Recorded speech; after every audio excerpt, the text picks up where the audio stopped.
Hi, hello po mga boss. Welcome back to Ano J channel. So mga boss, ang ipapakita po natin sa video kong ito po mga boss ay yung paggagawa ng tie beam dito sa warehouse po mga boss.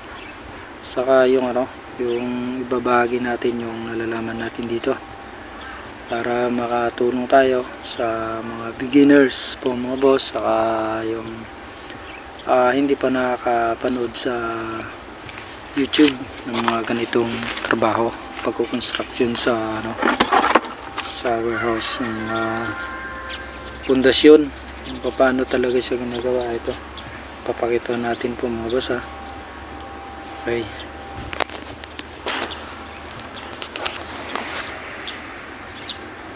So yan po mga boss, itong mga tie beam pag ginagawa, kinakailangan po mga boss nakahanger. So yan para pag nagtali dito sa ibabaw at sa ilalim hindi mahirap talian. Yan, nakahanger siya dito sa lupa. Ito yung paraan natin ng paghanger. Ito yan, nakatali lang tapos so yung mga naman po mga boss, ito makikita niyo yung hukay maluwag siya para pag nagtatali yung mga tao dito maluwag. Saka paglilinis nung joint ng kulom maluwag din siya, madali siyang linisin kasi. At saka pag nag formworks, yan, madali pong makakapag formworks kasi maluwag yung hukay. Yung mga hinukay naman po mga boss, so malayo dapat. So yan, malayo para dyan may lagay yung mga bakal, mga stirrup na dyan nakaprepare. So ganyan. Tapos ito mga boss, yung pag joint natin dito, ito palilinisan natin, malinis dapat to para pag pinurmahan siya, malalagyan siya ng concreting, malinis siya. Yan, walang dumi. Yan lang po mga boss yung may share natin dito sa video kong ito. At least makakatulong tayo sa mga gumagawa na hindi pa nila nakukuha yung mga ganyan idea. Okay. So yan po mga boss yung nandito naman tayo sa sa formworks mga boss. So yan, nilagyan na namin ng formworks na ito mga tubo. Yan, may naka-staka lang na tubo, tapos nakabalagbag na ganon. Tapos yung forma natin plastic plastic. Yan, etong naman mga boss, mga dowels nya 40 lang yung layo nya.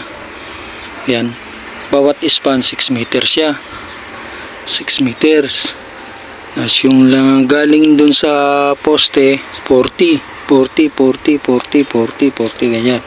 ganyan lang kalalayo yung dowels natin para matibay.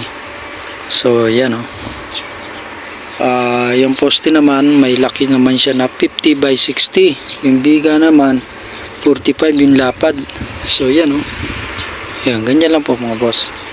Diba, pagka maluwag yung yung hukay nya, yan ang importante sa lahat. Pag pinahukay natin sa bako, siya maluwag para yung tao na magpoporma hindi mahirapan. Okay, saka yung magbabakal. So yan po yung mga idea na may share ko sa video kong ito. Okay.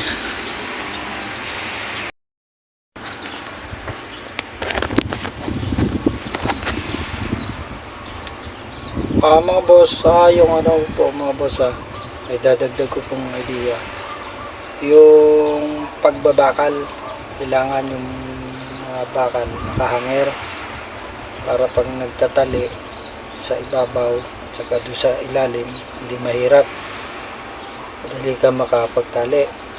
Yun po yung isang idea.